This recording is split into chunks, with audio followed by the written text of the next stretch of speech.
শ্রী শ্রী দয়ালের চরণে প্রণাম জানিয়ে আজকে আলোচনা শুরু করছি। যেহেতু এখন রথযাত্রা পর্ব চলছে, সোজা রথ হয়ে গেছে, উল্টো রথ আগমন, তো সেই জন্য রথ সংক্রান্ত কিছু আলোচনা আজকে করব।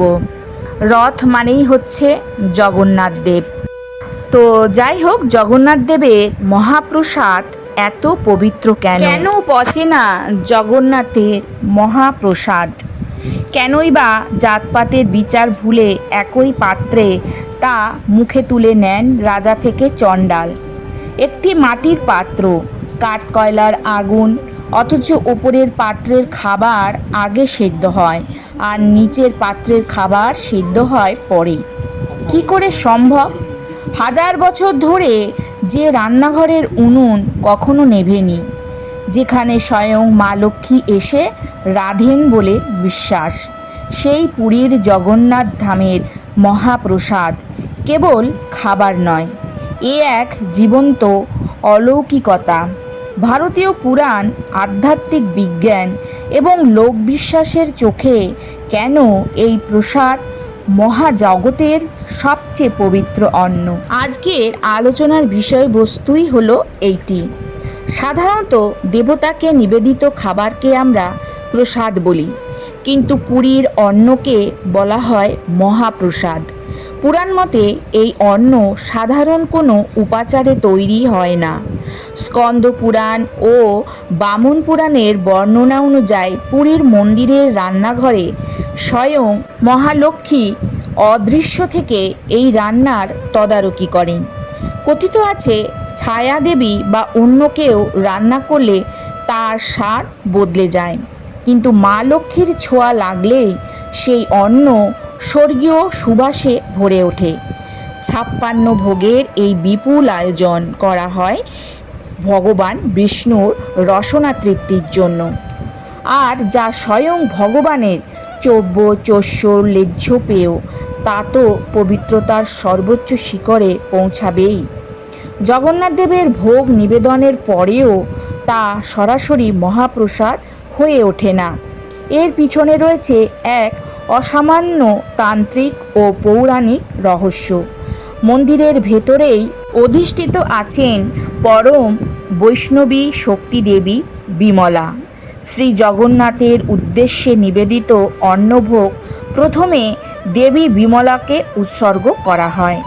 দেবী যখন সেই অমৃতে তার উচ্ছিষ্ট বা আশীর্বাদ প্রদান করেন, ঠিক সেই মুহূর্তেই প্রসাদ রূপান্তরিত হয় মহাপ্রসাদে।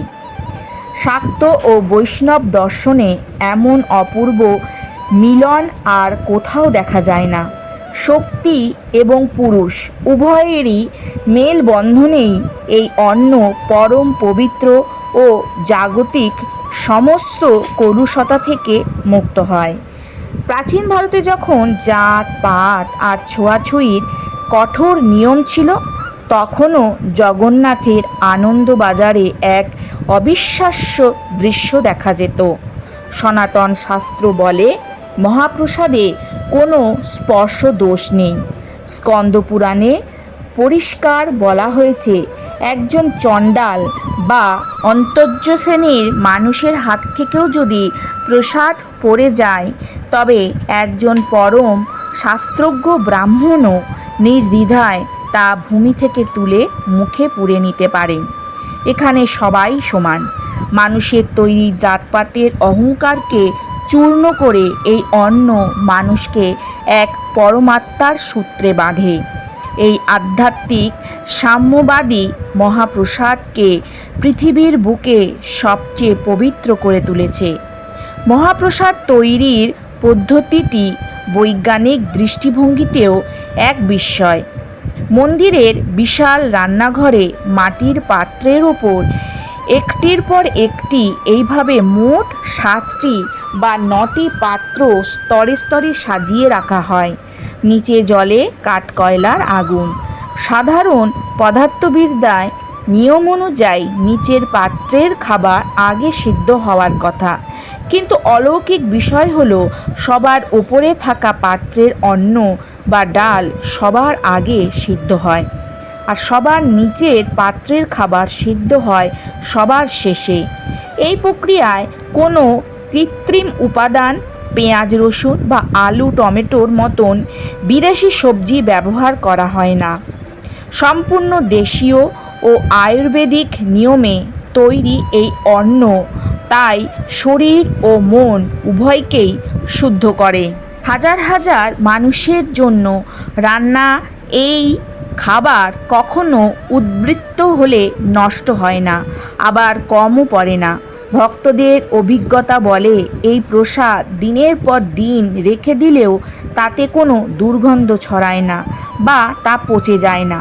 শুকিয়ে গিয়ে তা নির্মাল্য হয়ে যায়, যা বছরের পর বছর সংরক্ষণ করা যায়। সনাতন বিশ্বাস বলে জগন্নাথের এই অন্ন গ্রহণ করলে মানুষের কোটি জন্মের পাপক্ষয় হয় এবং মৃত্যুর পর বৈকুণ্ঠ লাভ হয়। পুরীর এই মহাপ্রসাদ কেবল চাল ডালের মিশ্রণ নয়, এটি হলো ভক্তি, বিশ্বাস, পুরাণ আর অলৌকিক বিজ্ঞানের এক মহাজাগতিক ককটেল, যেখানে এসে যুক্তি থমকে দাঁড়ায় আর ভক্তি মাথা নত করে। সেখানেই জন্ম নেয় মহাপ্রসাদের পবিত্রতা। রথযাত্রার পুণ্য লগ্নে বা সাধারণ দিনে এই মহাপ্রসাদের একটি কণা মুখে পড়া মানেই পরম ব্রহ্মের স্বাদ পাওয়া। জগন্নাথের এই মহাপ্রসাদ কি আপনি কখনো চেখে দেখেছেন? আপনার সেই অভিজ্ঞতা কেমন ছিল তা অতি অবশ্যই কমেন্ট করে জানাবেন। আজকের আলোচনা এখানে শেষ করলাম। কালকে আসবো নতুন আরেকটি আলোচনা নিয়ে। সবাই ভালো থাকুন, সুস্থ থাকুন, আনন্দে থাকুন। জয় গুরু, জয় জগন্নাথ।